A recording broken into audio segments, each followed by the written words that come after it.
Oh, hello everyone. Hi, just making sure I was actually transferred over. There, nice. Hello, welcome to Speed Stuff for Charity. My name is FocusSight, or just Focus. And here today, I am more than happy to show you all Silver's story, no mission select glitch. This is, it's changed. Everything has changed since the Pot Nation attacked. Like, this run is very different than any other previous marathon showing, so my commentary will be a bit interesting, to be honest. So this will be the first time I'm actually showing off the category with a new tech. I'll explain it when we start the run. Realm, you all good? Yeah, you want to count down? Yeah, absolutely, I'd love it. Alright, 5, 4, 3, 2, 1, go! Okay, so, usually here we do something called telefling in previous runs, but nowadays we do something called telethrow. And so telethrow is a recent piece of tech that I found at ESA Summer Online 2020, and it changes the run quite significantly. I'm gonna try. Spheres are no longer my friend. I love taxis, so let's see if I can get taxi. Gonna go over here. I'm gonna align myself on this object. Gonna go roughly like this. Gonna go back and then forward and then good. Sweet. Okay, so what I'm doing here is essentially I'm throwing the object with silver on it. So what happens here is, like, what the whole purpose of this glitch is that essentially as silver, you're supposed to do a jump if you lift an object and throw it. So if you're holding RT while on the object and press X, you're supposed to jump. But on steep surfaces, the game prevents you from jumping. You can see this if you've ever played as Knuckles or Rouge. You get stuck on the walls. We're essentially using that property to stay on an object as we throw it, and that allows us to get massive, like, speed. We basically just throw ourselves to the end. All it's dependent upon is the angle of the object and how well you can chain the inputs. Typically, you want to wait until the object is at its ceiling before you throw it, and that usually helps a lot. But now we're Blaze, second place style. I'm going to try something called the Advanced Fire Claw here. 1, 2, 3, 4, 5. Okay, I did not get it, so I'm just going to go the normal route. We'll see it again later. The Advanced Fire Claw is a frame-perfect trick that allows us to preserve momentum by essentially buffering this move called the Spinning Claw and letting go at just the right frame after we jump in order to preserve our rail speed in that instance. Sometimes it can be hard to get, though, and so usually marathons only go for it once or twice.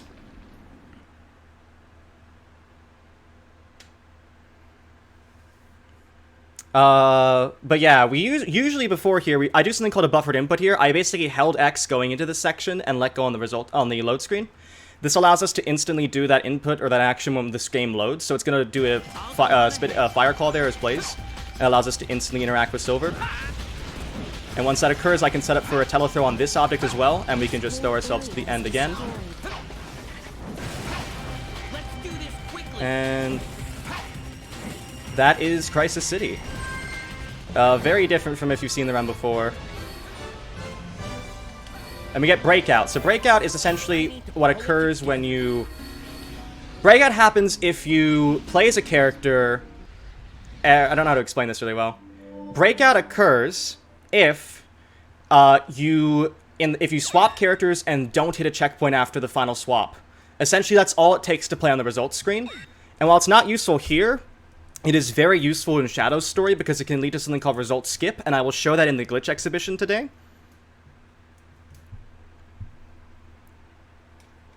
Next up, we have Iblis Phase 1. And so Iblis is all about, and most of the bosses in Silver Story are all about throwing mechanics, or object mechanics. So some important things to keep in mind. Silver will throw objects in the order they are grabbed. And so you'll see here I grabbed this object in the background first, and then curve, so that the middle object doesn't get blocked by the one in the back. Yes, we got lucky. I missed a hit there. It takes 3 hits per cycle. And I got the rock to break, which means I got 2 hits there. That would have been bad if I missed that, so... we're still in decent strats. Okay, now I'm gonna get puffs here. These are Cocoa Puffs, we like to call them. Cool. And now we need to just get 3 more hits. Essentially, yeah, what you need to keep in mind is the order in which you pick up objects, and you need to time your throws so you don't get invincibility framed by the enemies, or the bosses. So essentially the bosses have invincibility frames as soon as you hit them. Specifically Iblis 1, Egg Genesis, and Iblis 3 have that. Sonic and Shadow do not, so you can just spam objects with them. But you need to be sure not to spam objects with Iblis 1 or Iblis 3 or Egg Genesis because you're just going to waste ammunition. And so that's like one of two main ways of combat in Silver Story. The other way is to stun enemies, which is actually best with something called the Shock Bracelet, which we actually skip.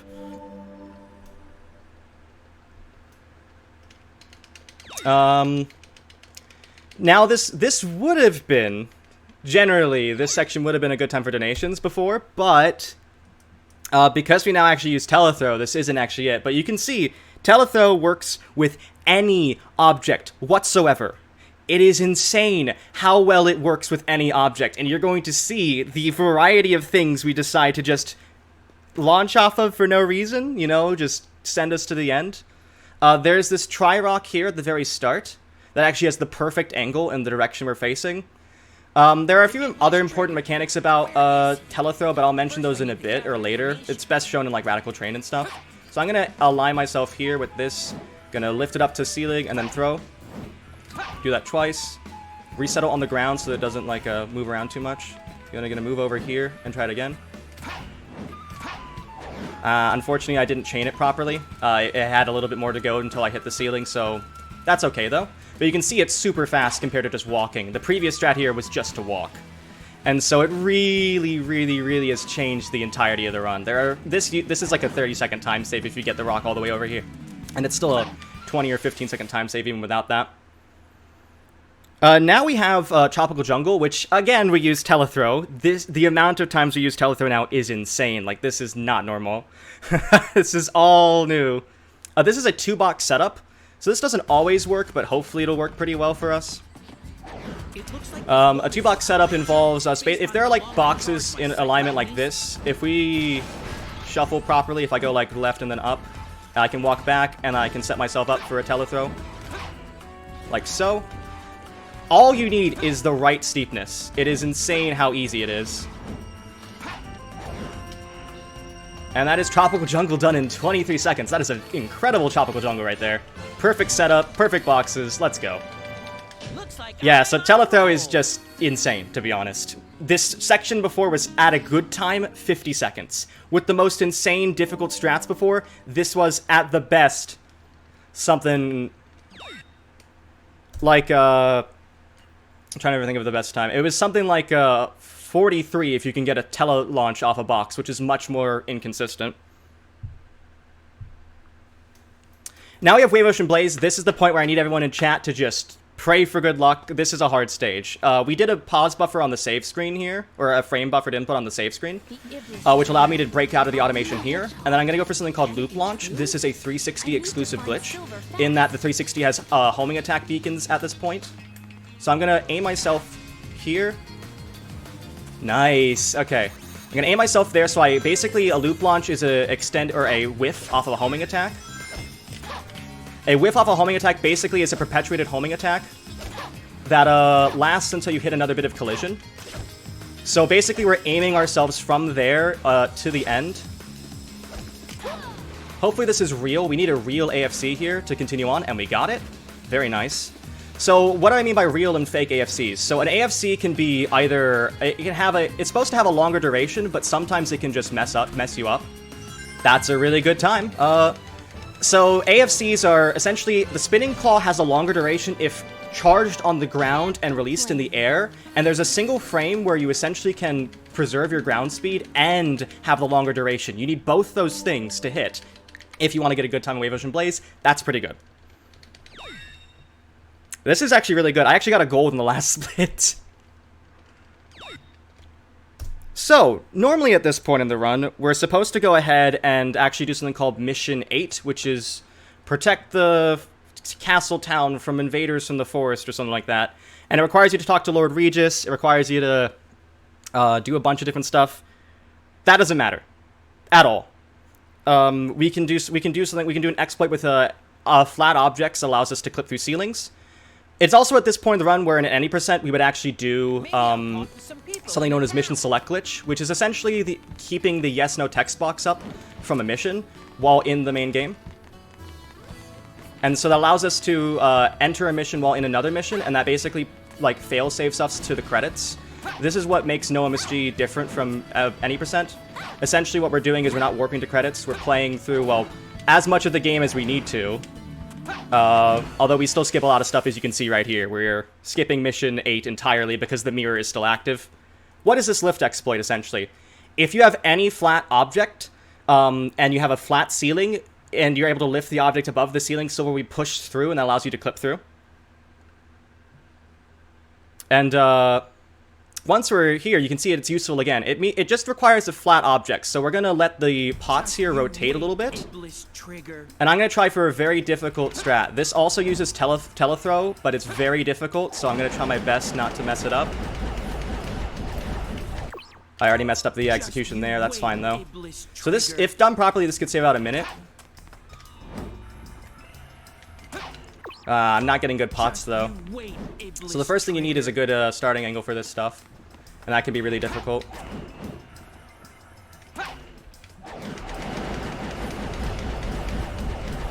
So once we land on this door, we're going to go over to here. And I'm going to try to pull out from the side a pot to land over here, and then align on it to telethrow to the end. So this is a bit... I'm going to maybe a bit quieter here than I normally am. But that's okay, I'm just trying to concentrate here.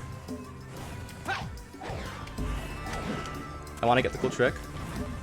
Okay, and now I need to get the pot to align really well. Hasn't really done that.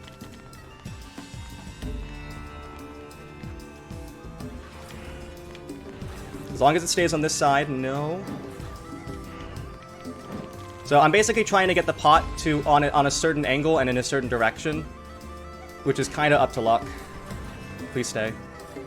No, I need it to be. I need this handle to stay down, and it's not giving me it. Okay, this should probably work. I need to get at a right steepness, like here. I need to throw twice. Wait a little bit for the next throw. And we got it! Oh boy! Oh boy! Ha! That's hard. You don't know, but there's a death plane up there, and there's a death plane to the right. So I need to basically really easily, like, position myself just right in order to not die there. It is a hard strat. But compared to the previous strat that saves about a minute, oh my gosh, this is a good run. This is a really good run so far. And I think this is going to gold as well. It did. Oh, I'm going to check to see how we are against PB. I'm now worried. We are at 0.9 ahead now, so this is world record potential technically. Oh, let's go. I'm going to compare against average again, because I'm nervous. So yeah, that is telethrow in Dusty Desert. Really difficult strat to get, because it all depends on how the pot lands, how well you're able to time those hits and everything. If there are any donations or things you want to read right now, Around, this is the good time. Yeah, sure, let's get on it. We have $15 from Grub Songs, who says, good luck, Focus, less than 3. And we have less than 3.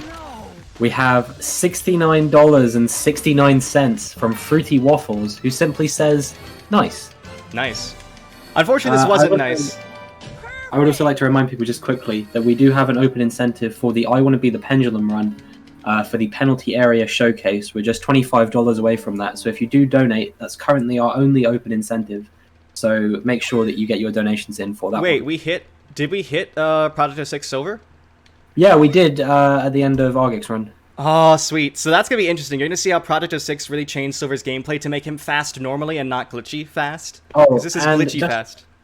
Just as we're talking about this, we have a $20 donation come in from Triode, who says, amazing run so far, you got this, Focus. So now we're only $5 away from the I Want to Be the Pendulum incentive. Thank you, everyone. You guys are too kind. Yeah, this is really good so far. Now I want a sign. Everyone, I love signs, and this sign makes no sense no matter what you do this as, but I should really explain something I just missed earlier there. So in Sonic the Hedgehog's fight, you want to get a 13-second time without any rings. This gives you an automatic A rank. I actually got the worst possible combination there, which was a 12-second time, which gave me an S rank. So S ranks take 5.5 additional seconds because of the gold medal animation. And so the gold medal animation, if you can avoid it in less than 5.5 seconds, then, you know, you're golden. Funnily enough. I have this sign over here, though. It's pretty neat. Yo, first try. So that's a telelaunch. Telelaunch is based off the telefling, which has kind of been routed out due to telethrow. But essentially, you can pick up an object as if from afar while on top of it, and if that occurs, you're then gonna like fling or like you're gonna be pushed. The object's gonna be pushed away from you a set distance up and away. And so what happens there is you then basically get this really fast movement. It's not as consistent as telethrow, not even as fast as telethrow. So it's not used really that often by itself, but it's used to set up something called telelaunch. Telelaunch is essentially lifting the object while it's in its perpetual like thrown state, which basically means you can get massive vertical height if you lift the object while on top of it. And in fact, yes, you can chain a telethrow from a telelaunch, which was got by a telefling. Tele everything, everyone. So yeah, this is the last section we'll see Blaze in. And if I want to do really well, I'm going to try to get an AFC at the very end. I'm going to go for it once, and hopefully it doesn't kill me. Not Teletubbies, no. We don't have those in the strats yet. Although that's definitely going to be a trick that now you've named that. Thank you. Teletubbies is the next. If I try another trick in Silver Story, it's going to be called Teletubbies for sure. So I'm going to... One thing that people don't know about 06 is that it has really good camera controls. So I'm going to reset the camera behind me. Okay, I didn't get it, so I'm not gonna go for it again, because if you fail that, you can lose, like, a lot of time. I'm just gonna combat the enemies down here, which normally you wouldn't have to, but... Still sub 1, though, wow. Yeah, the AFC is a pretty difficult trick, but in the place where it mattered most, Wave Ocean Blaze, it was nice to me, so that's good. This also used to be a section where we just walked.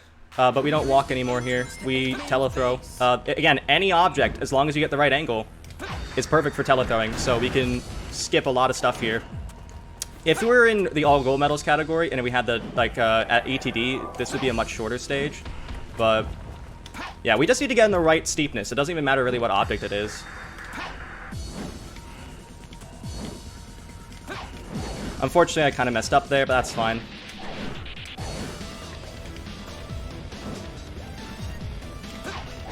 Yeah, if you're not steep enough, what happens is the object will just be thrown down and Silver will jump normally. But if you're too steep, Silver can't even walk on the object, so you need to be careful of that as well. I'm gonna get this rock over here, and I'm gonna align myself on it if I can. If it stops rolling, please stop rolling. Thank you. And I'm gonna telethrow twice, and then over to here. So what matters about telethrow is also where Silver is facing, because the object defaults to throwing wherever Silver is facing, essentially. Because Silver, essentially, if you have nothing to aim onto, this works like a regular object throw, but you're just on top of it. So if Silver is not aiming towards anything, it'll be thrown in the direction Silver is facing. Which, depends on essentially how you position yourself on the object. The easiest way to do so, to change your direction really quickly, is to just hold X and spin around, because if you hold X, Silver can spin on the spot, which means you can maneuver yourself really well by doing that, but it's only if you have, like, a good amount of space, really. And now we get to Egg Genesis. This boss is cyclic, so I'm going to try to go for the fastest time, which involves you getting 12 missiles or so during this first bit. Get a ring, please. Thank you. It's 6 hits per cycle. And so I'm going to recharge and get more missiles here.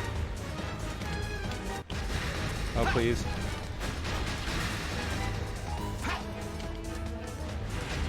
Okay, that's unfortunate. I'm going to wait for missiles again, and then I'll be done. Okay, not great, but that was not a bad recovery. You need to get basically the really good patterns with it, and I just sort of didn't. So this would be a 52. Pretty, by my standards, but not bad. Not bad at all.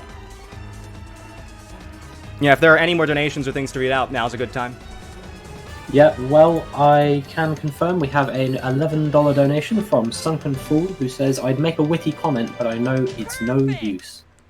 And with that, we have hit $900 for the event raised so far, and we've also hit the I Want to Be the Pendulum incentive. That is incredible. So we are now only $100 away from our $1,000 goal, less than 24 hours into the marathon. I know we can make it to $1,000 before we hit 24 hours streamed. We have 2.5 hours to go until we reach that point, so I know we can make it to 1,000 by that time. Y'all are making me nervous. If we hit 1,000 in the next run, this will be Pog. I'm gonna check right now. I'm gonna check right now to see how I am compared to PB. I am 19 seconds ahead. Oh my god, this good world record. Oh, I shouldn't be looking at it. Shouldn't be looking at it. Oh, man. Yeah, this could pretty easily world record if all goes well.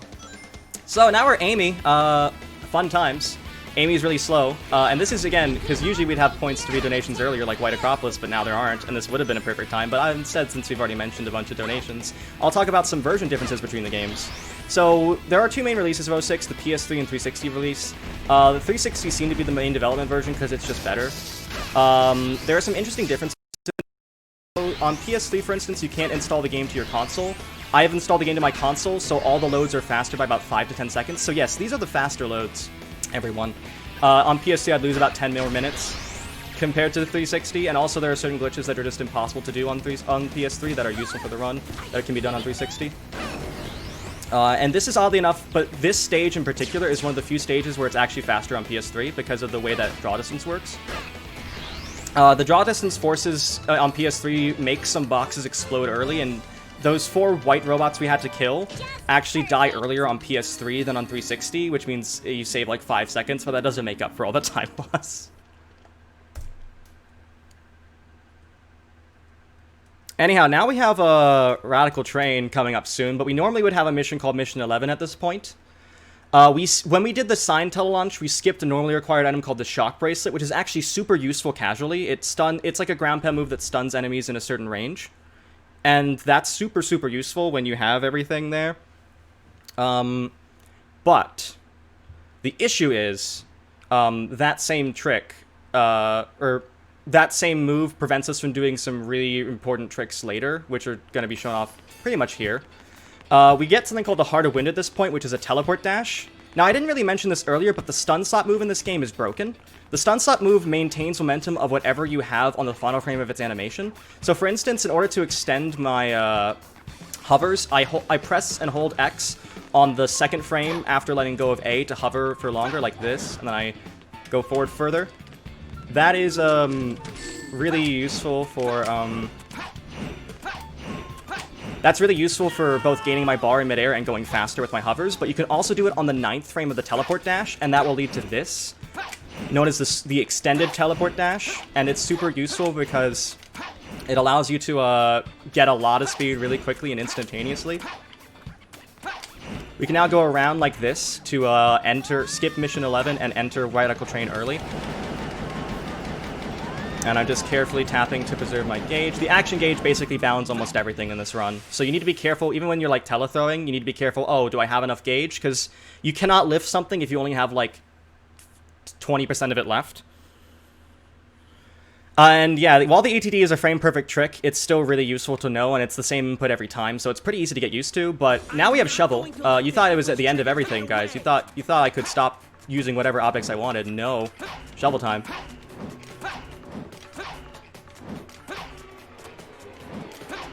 Ah, kind of slow, but still, hog. So if I was trying to show off there, like, the, direction stuff. I'm still gonna just take this easy. It's unfortunate this is a bit slow, but that's okay. I'm gonna just stand on here and do an LE. The best way to do this is to do an ETD off of doing that. Oh my god, what happened? What? Oh, okay, the collision just gave in. Cool. Hopefully I can do this better now. I have never seen that. Nice. Oh boy, that's unfortunate. I've never seen the rocks just push me off. It's like, nope, you're done. Nope, there is no track. I'm gonna do the regular path from here on out, though, just to be safe. Still saves time. Unfortunately, we're losing a decent amount of time here, but there is still time saved in the run. Also, hi, trains. And as you see, hello, train again. I love that train setup. See, that's a bit slow, but Radical Train, historically annoying category. Or split in the run. So as long as I get through here, and we can finish Radical Train really quick.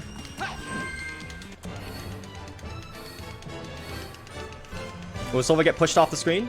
Maybe? Yeah, let's go. Unfortunately, this would be time loss, but that's okay. We can probably make up for it. It is a decent amount of time loss, so 30 seconds is hard to recover from.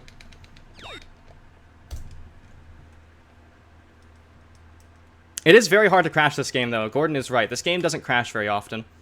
I've only had it crash maybe 9 times in the 8 years I played it. Now we have Shadow. This boss is arguably the most frustrating in Silver's story, I would reckon, at this point. So this is... Oh my god, this is a boss. So this is like Sonic's in that Shadow does not have invincibility frames between hits, but it's not like Sonic's because you don't have as many objects to hit him with. So it's much harder to get a decent time on Shadow in general because of that little difference in object availability. Shadow, once he gets to half health, will go into like red mode or whatever.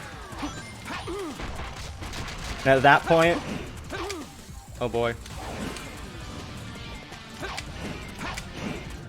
Oh, at that point we really can't do much about him. Cool though, we can get the hits there. My run had a really good Shadow though. It's hard. Shadow is all dependent upon where Shadow is and what hits. Sometimes the barrels can like stay on him and he just gets thrown to the other side of the arena and you're just like, well, time loss.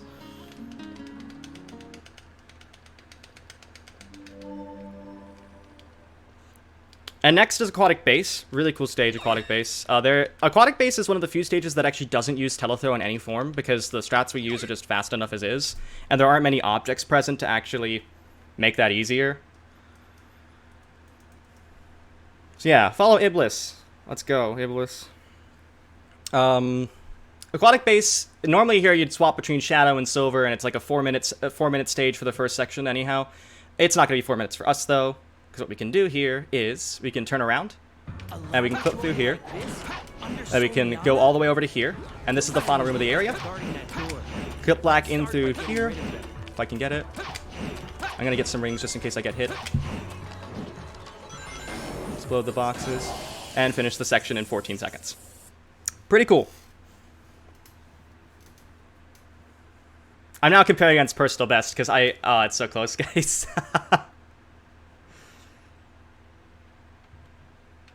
Okay, so now when we have here, we're wanting to go the ETD. Because we skipped the shock bracelet, we can now hold the X button, which allows us to do stuff like, I mean, hopefully, yeah, like this. Which is insanely fast. It basically keeps the forward momentum of your teleport dash, but it keeps the regular falling momentum, so you basically go in like an arc. Thank you.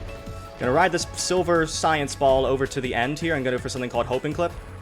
If you get an SCDT into this corner correctly, yeah, you can skip that section too.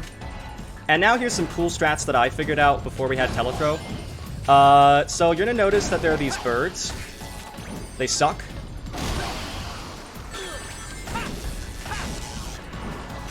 They will throw themselves at you, but the cool thing is, if you have like enemies like this and they stun themselves, what happens is they like immediately die. So you can see right here.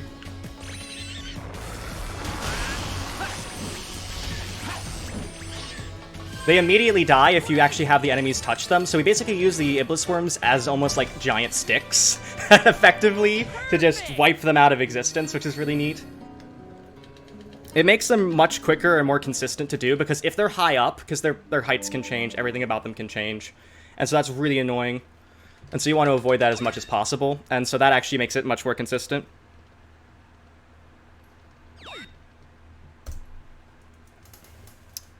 Right, next up we have Mission 14, which is a mission.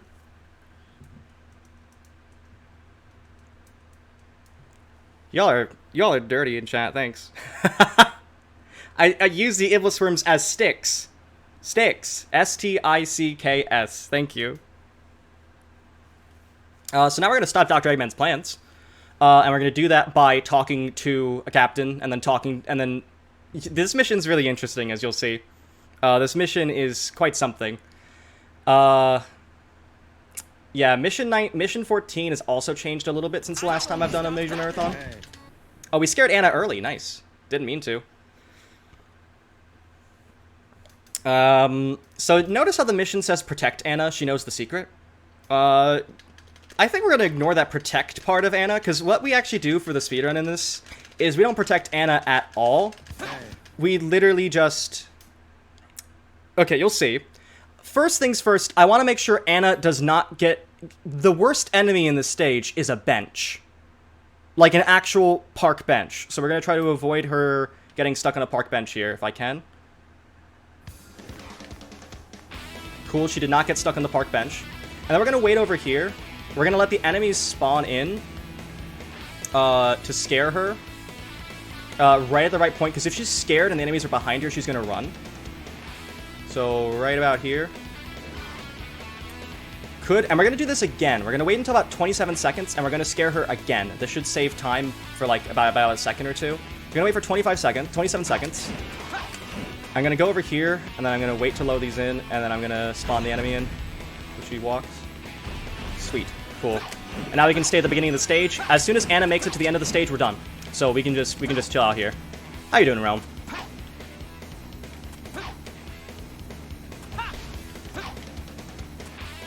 Just ocarina diving for fun here. Yeah, if there's anything you want to mention, Realm, at this time, perfect time, because we just wait.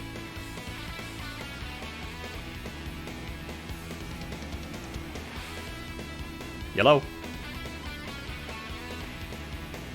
I hope Discord hasn't disconnected for me. That'd be bad.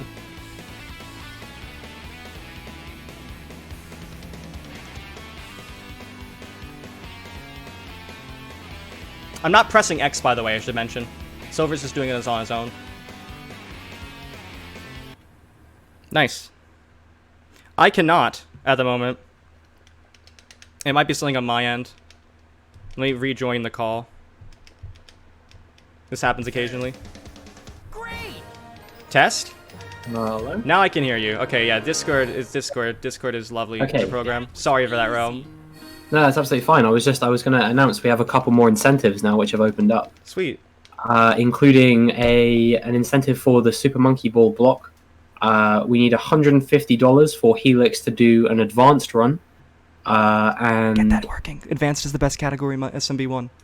For our Wario Land 4 run, we have an incentive for Shasta to play the Wario Hop minigame, and we need $200 for that one, so get your donations in for that one. Yeah, please make sure to donate. Go hit !D in chat, or go to tiltify.com/ss4C/ss4C7/donations. Memorize that. And now we have one of the hardest parts in the run. So this is known as Trial Skip, and it can be very difficult, Trial Skip. Trial Skip. So normally here there are 3 missions that you normally need to complete in order to finish Silvers, in order to unlock Kingdom Valley. What the developers didn't do was put like a check to make sure you've completed the missions. So you can actually access, if you can access the mirror and touch it, you're actually able to like go directly to Kingdom Valley, and that's exactly what we're gonna do. So by using these LEs, the LEs preserve my forward momentum and recharge my gauge. Holding the X button recharges the action gauge. This means that I can climb up this geometry, which I wouldn't normally be easily able to. Just gonna regain my bar a little bit, being a bit safe. And I'm gonna like do really efficient taps to basically climb this geometry and get up to the mirror early. Despite how long this might seemingly take and the amount of frame perfect inputs I do, this still saves like 2 minutes if done properly. And even if you don't do it properly, even if you're a bit slow, it still saves like a minute. So for me, it's always worth going for, but it's generally the trick that killed the category. And yet somehow I can do it consistently in marathons. Don't ask me how. So the way I normally do LEs is I basically get a feel for when I need to let go of A and hold X. So I'm using a claw grip to like hold X as soon as I let go of A, or really close to that. It depends on how long you hold A as well. I generally find it to be easier to do an LE if I've held A for a long while. But in most of the cases here, we're actually going to need to hold A for just a short amount to like basically just hover a little bit. I'm then going to tilt the camera around like so in order to allow me to go over to this third wall. This third wall is arguably the hardest, and it's the steepest. If you mess up your inputs too much here, like if you don't get them like 3 in a row at least, you'll probably lose the entirety of Trial Skip and have to redo it again. So I'm going to concentrate for a little bit as I'm basically aiming for the center here. Silver is very slippery here, but I need to just be less slippery than that. I need to control his non-ice physics, ice physics. And so once I get a full bar, I'm going to charge up against this wall. So this wall is sort of at a slant to the left. Go too far to the right and you're going to hit a ceiling. Go too far to the left and you'll fall off. So you're basically aiming for like a perfect right triangle. Like you want to be like the height like this. So you're not going too far to the left, not too far to the right, so you can get the most gauge refilled from just getting the most height. And I'm going to do this recharge thing like twice more. So this one here, and then once more again.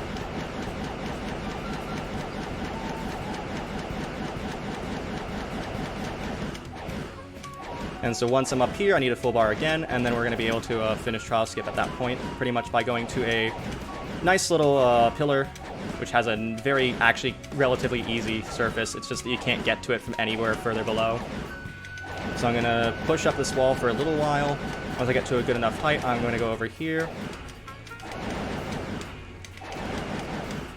And then I'm over here at the pillar. Recharge again to get my gauge up. And go over here. And that is Trial Skip. Very difficult trick, but I'm epic, so it's all good. And Kingdom Valley.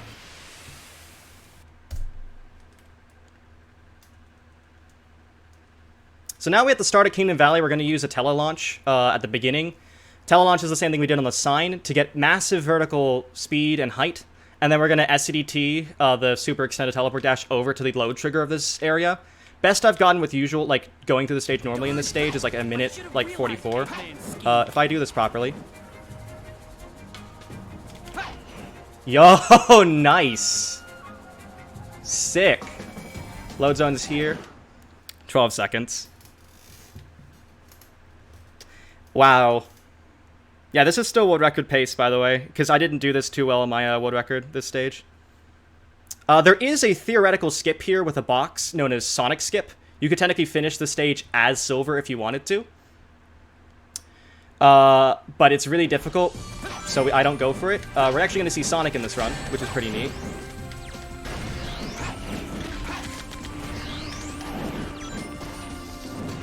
Sonic is... Wait, where's the other... There's another enemy? Oh my god. Did not expect you, boy.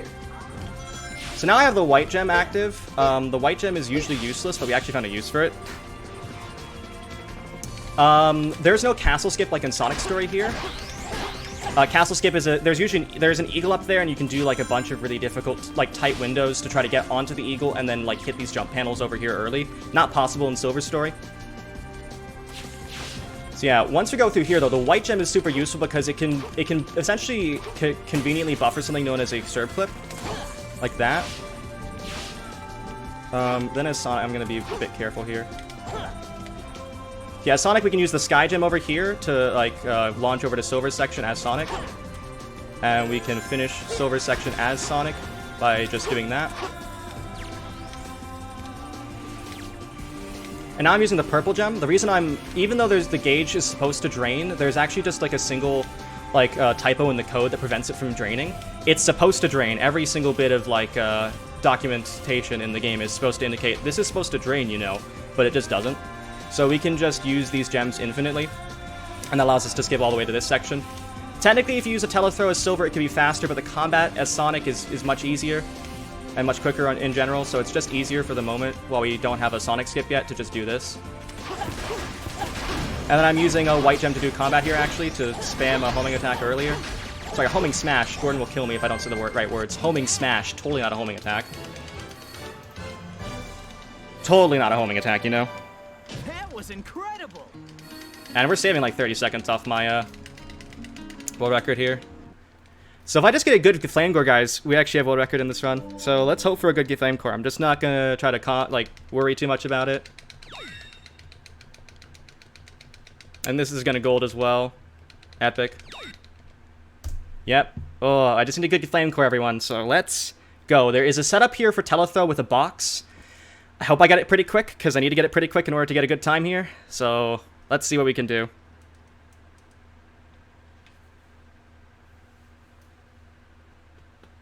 The telethrow here is pretty important. Also, I want to ask those 06 runners, kerfuffle or not?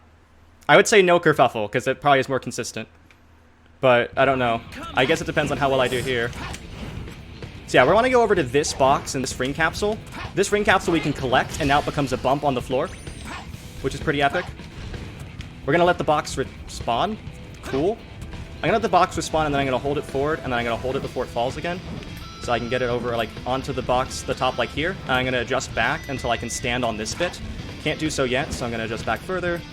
Then I'm going to lift and throw. 1, 2, 3. Cool.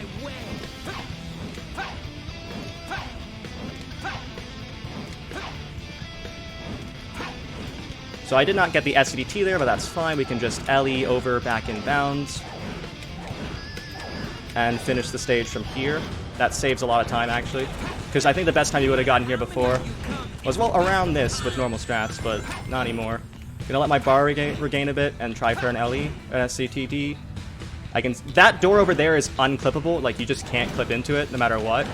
So instead of clipping through the door, we just clip around the area, which is kind of cool. And go through here. Up, down, get a 1 up there, pretty cool. Hope we don't get puffed at the end here. These puffs are random, and why we hate this stage.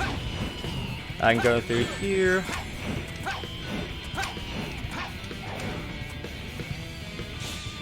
And then finish the stage like that. Ooh, should I go for telethrow or not? Or telefling? Or kerfuffle?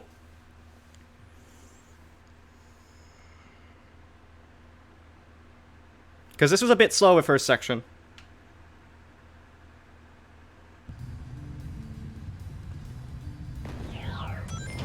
Gonna get these boys. Clip through here if I can, or apparently not. If I can't. What is that? I do not have any rings. I'm not gonna go for kerfuffle just because I don't have any rings. So I'm gonna telefling off of that. No, I'm not apparently.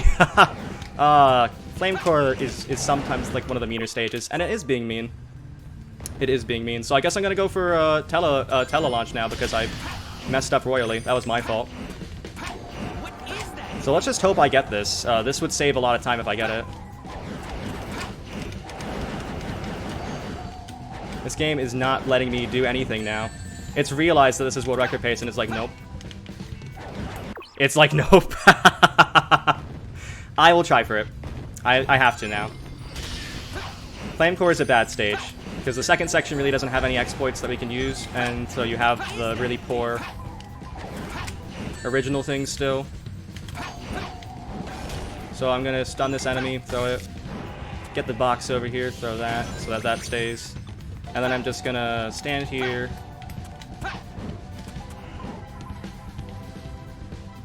No way! Oh, what the hell, game? Oh my god, really? That worked? It wasn't the SCDT variant, which, SCTD variant, which is actually faster, but that's still really fast. Holy shit. Well, I don't think we could world record, but still, this is an amazing run. This will be like a, well, depending on Iblis, this could. So let's just hope for God Luck in Iblis. If I get God Luck in Iblis, then it's over.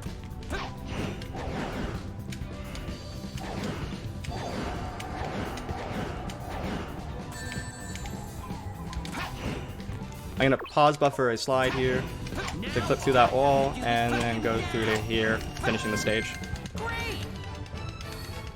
Give me good luck. We need a good luck in chat, everyone. If I get like a 120, I don't think if I get a 150, I can't world record here. I need the stuff. So this is gonna be the hardest thing ever. I need to get a stupidly good amount of hits from luck in this boss in order to world record. But still, oh my god, that was with 2 resets. If I just didn't reset those 2 times, that sucks, but still.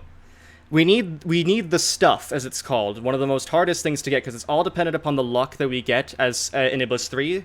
There are these batches of Cocoa Puffs that come along, and essentially we need to get 13 hits from luck if we want to get the stuff, which would be a time that would get me world record. Here I come, Iblis. This will be your end. So I have all 3 hits there, cool. I'm now just going to stand here and let the Cocoa Puffs come. And we need to just hope they don't explode. Okay. Yeah, unlikely. I think world record is forfeit, but that is still an amazing run. If I get a 150, so I need to get 7 hits from luck here. If I get a 150, this run is still a 44 something, which is insane. That's like a few seconds off world record. Besides, there were some pretty big time losses there. I'm actually glad that it is a world record. So once we're here, this is the Cocoa Puffs batch. This is what I'm mentioning with when objects are thrown in order. 2, 3, 4. Yeah, that's still going to be a 220, but not the stuff, or even a 150. So what I mean when I say objects are thrown in the order they're grabbed, that's where it really shows. Like, it's just dependent upon however the puffs come along. And so you're just sort of... This run ends with a really bit of difficult luck. You know, you just gotta take what you're given. So, if there are any more donations at this time, good time to read them, or any more incentives you want to plug in, or just the, you know, organization in general. We don't have any more incentives, or any more donations rather to read, but I will remind everyone that SS4C7 is supporting Direct Relief for COVID-19. Direct Relief is a humanitarian aid organization active in all 50 states and more than 80 countries with a mission to improve the health and lives of people affected by poverty or emergencies without regard to politics, religion, or their ability to pay. So, if you want to support Direct Relief for COVID-19, make sure to get your donations in ASAP. This is an insanely good silver run, I should mention. The best time below me, below this time, on the leaderboards is a 48. So, 45 is still nutty in a marathon setting. And so yeah, the time will end as soon as we get the final hit on Iblis 3. And I'll mention that really soon. This was a really good run, though. I cannot believe how good this run was. If I didn't die at Radical Train, that might have been probably world record, but we don't need to worry about that. We have God Puff here. Throw it. And time. 45:29 in a marathon. Oh, that was insane. Run. That is insane. Oh my god. I don't know what to say other than wow. 45:29 in a run is unthinkable. Previous world record was a 47:25, and I had like 90 seconds of avoidable time loss here. I don't know how I did it. I don't know how I did it. But that is Silver's story, no MSG. We're not done with 06 yet, though, everyone, because you all hit the glitch exhibition, correct? Yes, we are indeed primed and ready for the glitch exhibition. Alright, so, yeah, also, that improved my summer best by, like, 11 seconds. So now my summer best is a 41:48. Nice. So now I'm going to play what's the current world record, sorry? My current record I have at 44:44. So there's still time to save in Silver Story, no MSG. It's just hard. I got all the things I wanted to get in that run. That's a good enough run. Honestly, a really good run. And it's probably going to be a submission video, so thank you, everyone, to SS4C. Keep donating. That was only 40 seconds off world record, I should mention. So, that is insane. We're now Shadow, though, as you can tell, not Silver. This is, remember I mentioned Breakout in the first section of Crisis City? This is what I'm going to show you the usefulness of Breakout. So you know how, Realm, I don't know, you were watching, right, of course? Hopefully? Of course. Yeah, you noticed how in Silver's story, at the end of each thing, it would, like, give you the score, and then it would give you the rank, and then your ring bonus, like, it would say how many rings you got from it, like, money. Yeah, I mean, that's just a 3D Sonic thing, right? Yeah, it is. And you know that's something you usually can't skip, or you usually just have to go through and be like, okay, just mash the buttons and do everything there.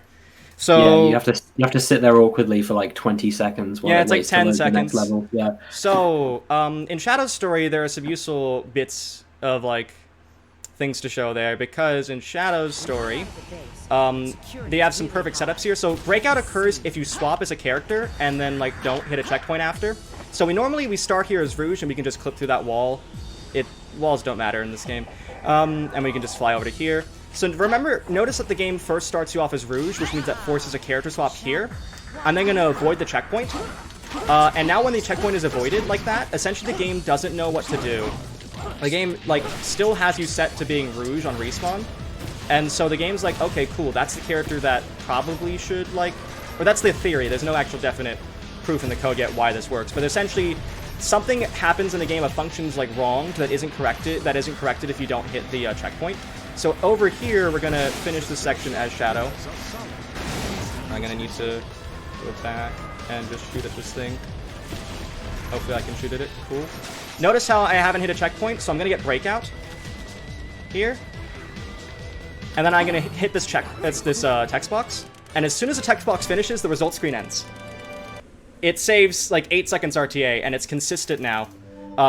which is a huge thing, because we didn't know how Breakout worked before. All you have to do there, avoid the checkpoint, get ready with a text box before the result screen loads, and then load the text box on the results screen. That's it. And that saves, like, 10 seconds RTA. You can even, if you wait a little bit, you can even skip the gold medal animation, which is sick. And it's used twice in Shadow Story. It's used really easily there in White Acropolis, and it's used again, although much harder, in Dusty Desert. Those are consistent setups. We may be able to do it in Crisis City Silver, because we do get a breakout there, and there is a text box, but it's far away from where the goal ring is.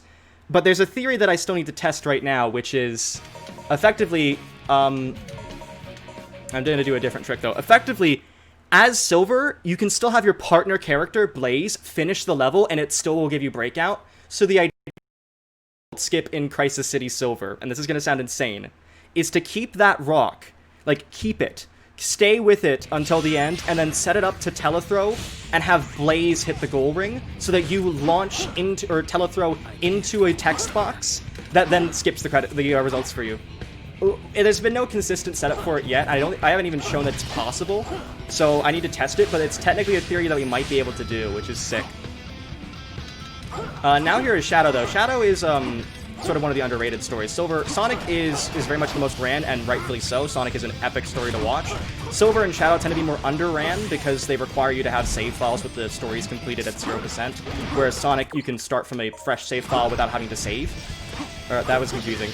I mean, you can do it without having... You can hit, like, continue without saving at the title screen, and you can play through all of Sonic's story without saving.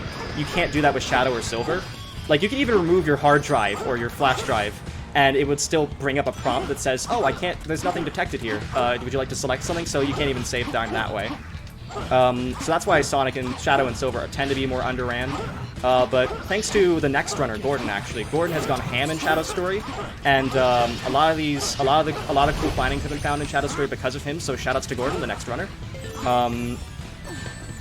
Shadow Story is something I actually think now is like, not saying it wasn't worthwhile showing before, but like it's now even more worth showing.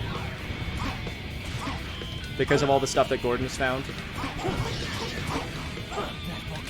So I have no rings here. Unlike Silver, Shadow has no recovery here. Like, Silver could hover at least, you know, but Shadow can't hover. But now we're going to do something which was theorized since 2012. This has been a theory in the game since 2012. Gordon realized it, actualized it, just 2 weeks ago. So, as Chaos Snap, if you lock onto, like, a path or, like, a rail, so anything that has, like, a guided path, the Chaos Snap, which is the move that I use to, like, hover through certain, like, things there, this move, doesn't know where to put you, so it puts you to the origin of the stage.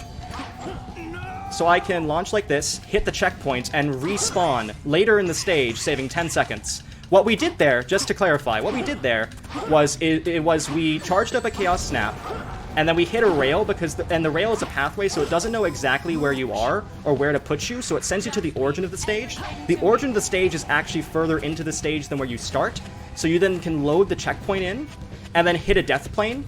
If you angle yourself exactly right, what will happen is you're going to use your corpse to hit the checkpoint, and because as you die, you still register things that you interact with, so checkpoints still interact. Technically, the goal ring will still interact if you could get a death towards a goal ring. And it saves time. It saves 10 seconds RTA, and it's epic. It's sick. It was theorized since 2012, back in DSS, when DSS was the main runner, really, lots of things. He theorized it, couldn't get anywhere with it. Gordon got it within like a month. So, anyhow, multiplayer now, which is absolutely one of the best modes in the game. I'm gonna get a second controller out. This is just for fun. Although, that being said, Nick and I want to do actual multiplayer runs as soon as we're able to meet in person. Oh, I don't want to do tag, do I? Oh, never mind, I'm in the wrong mode. Whoop. I'll do battle. Just give me a second, don't worry. It's not like there's time loss for a bonus part, right?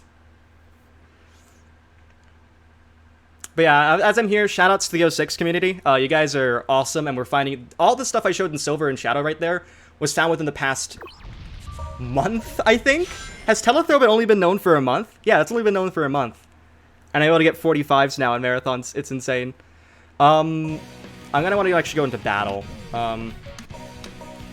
And I'm going to select Wave Ocean as my stage.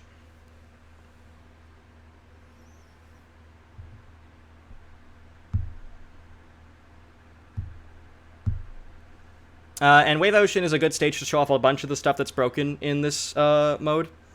So notice in this mode, there isn't any, like, if one of the characters dies, there isn't a reset of the entire stage, so the game sometimes doesn't know what to do with you. And this is gonna be really interesting to show. So Sonic still has his gems. I have the gems in this file, and I have the blue, red. I do have the red gem, making sure. This is the most important gem. So you're gonna notice here, Sonic, everything is slowed down by half except Sonic. Everything, literally everything, is slowed down by half except Sonic. Even Silver. Look. Or wait, am I not using the red gem? Oh wait, I can't use the red gem while I'm on there. Silver is even slowed down by half. As you can see, that really changes things up. Sorry, my other controller is having a bad battery. Yeah, you can see it slows down everything by half, which is insane. What happens, though... Let's see what happens. I'm going to go over hit another checkpoint as Sonic.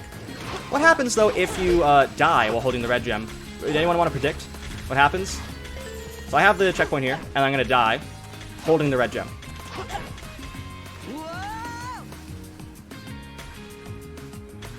I want everyone to predict what happens. Gonna wait. Because it'll spoil it if I continue right now. So I'm gonna wait. I have the chat open. I want to see what everyone thinks. What do you think is going to occur next? Realm, if you want to guess, feel free to. Oh, wait. Discord's not working. Discord did the thing again.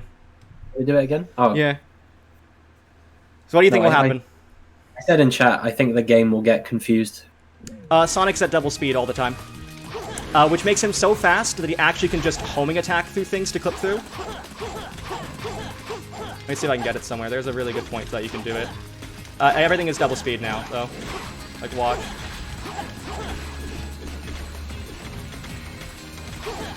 I don't know where the point to clip out is, but there's a point you can clip out here really easily.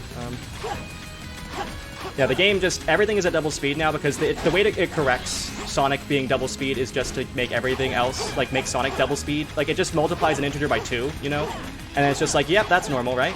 Come on, let me get it through here. Let me in. This happened. Oh, there we go. Yeah, you're literally fast enough. You can't normally fast enough to homing attack actually that much, but look, every single animation of Sonic is double speed. Everything. Look at these bounce bracelets. It's crazy, honestly. It breaks the automation as well, so sometimes like the automation just doesn't work. Honestly, like, props to the devs of this game for making it so even that doesn't crash the game, like, straight again. Oh, the game doesn't crash often, actually. But look at this. Look how fast Sonic is going, and it's just like the game's just like, yep, this is normal. This much FPS because Sonic is going too fast. Yeah, the game doesn't crash that often, actually. If I die again, this actually is still kept. It does not reactivate until I actually activate the red gem again. Now we're back to normal. I can do the same with the purple gem, which is the gem that I use to go small and tiny. But it doesn't actually keep you tiny, unfortunately. What it does is it keeps the center camera angle on. So Sonic now has this really weird camera angle. It's like constantly on top of him. If we want to ever do like a real fake or whatever it is, the program that censors things, it's like the exact same camera angle when it tries to center on faces. But I'm going to deactivate it again, and so you can see it's back to normal. I'm now going to die as Sonic and Silver at the same time, so that they're in the same spot and pick up Sonic. Do you want to guess what happens there? If Silver and Sonic are in the same spot on the checkpoint, and I'm going to pick up Sonic as Silver. You have a guess? I honestly have no idea, like, what... Sonic becomes tiny and flat. Don't ask me why, because I don't know either. He's tiny and flat, though. What? Yeah, why? As long as you don't touch the control stick, you can keep this. So, if I touch the control stick, it goes back to normal. But he's tiny and flat. And everything he does is actually tiny and flat as well. So, like, if I use, like, the green gem, you can see it's sort of oblong. Bounce bracelet, too. Not now. Not now. But the best thing to do with this, actually, is not to actually do Flat Sonic. I mean, Flat Sonic is funny. Obviously. But what we could do is if I jump properly... Yeah, Sonic's now at an angle, and he is slightly tiny still. He is slightly flat. We're gonna get him to the water. We're gonna free him like Willy. And then that happens. It's like, it's like Wide Putin, but Wide Sonic. So if you're like at a slightly tilted angle, the game gravity essentially just keeps you bouncing on the water instead of falling through. I'm not touching anything to do this, by the way. It's just happening on its own. So yeah, we can just continue to the end like that. I think it has to deal with the you can also get this effect later, and I'll show it in just a little bit. We can make a boss tilt like this. This is true. You can make Mephiles tilt like this in Shadow's story. Sonic's just going back to the end. And he is still, again, he is still flat. Look, this is not normal Sonic. It's slightly wide and flat. The Earth is a hedgehog. Isn't it beautiful? They did have testers for this game, by the way. There's at least 5. I know because I've read the entirety of the Sonic 06 manual before on stream. And it mentions 5 people, so thanks to those 5 people for doing their job. And we can get right back to the start of the stage doing this. And Sonic's just be like, yep, normal. Also, his homing attack is also up. Look. Upward homing attack is funny. I find it really amusing.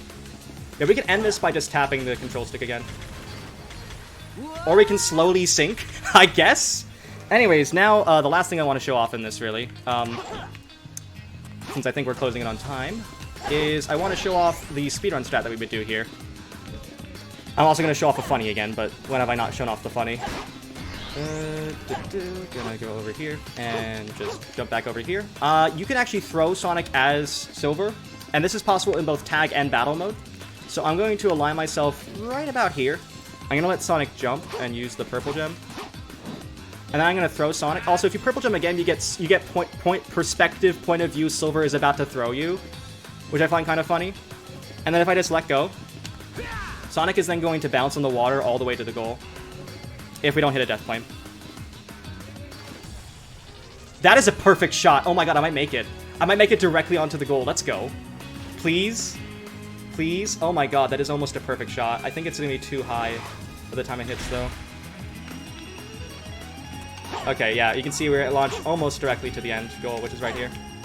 But I'm also going to do one last thing before I go. So we could end the stage now, but who wants that? Gonna try that again. And this time I'm gonna actually spam the purple gem. So for those of you who are, it's gonna change the camera pretty rapidly when I do this. So if you have if you have like epilepsy or something, you should probably be careful here. Look at Sonic's perspective. The purple gem it tries to reset the camera every time you switch to purple gem, which basically confuses the game, and so you get like this weird perspective. And when it goes back in bounds, it gets even weirder. Like now. You see a panorama of Wave Ocean. It's kind of cool. And that is the glitch exhibition, really, all in all. That is Sonic the Hedgehog 2006. Yeah, before I head off, I guess, I want to say thank you to Speed Stuff for Charity for letting me run that. That was an amazing solo run. Like, that's second place on the leaderboard. It's 3 minutes ahead of second place, which is insane. If you're interested in more 06 stuff, I do 06 often on my channel at FocusSight on Twitch. You can also follow me on Twitter at Refocused. I want to thank Realm for hosting for so long. You've been really cool. I know you're continuing on, I think, right? Yeah, I'm doing the next couple runs, and then Sweet. I'll be heading off. Awesome, but yeah, that is Sonic the Hedgehog 2006, everyone. Thank you for having me. Make sure to keep on donating. I really would love to see $1,000 by the end of the Sonic blocks. Gonna make sure to put the S there. And yeah, keep donating, keep supporting for Direct Relief. And yeah, just yeah, it was really fun. Thanks for having me. All right, thank you very much.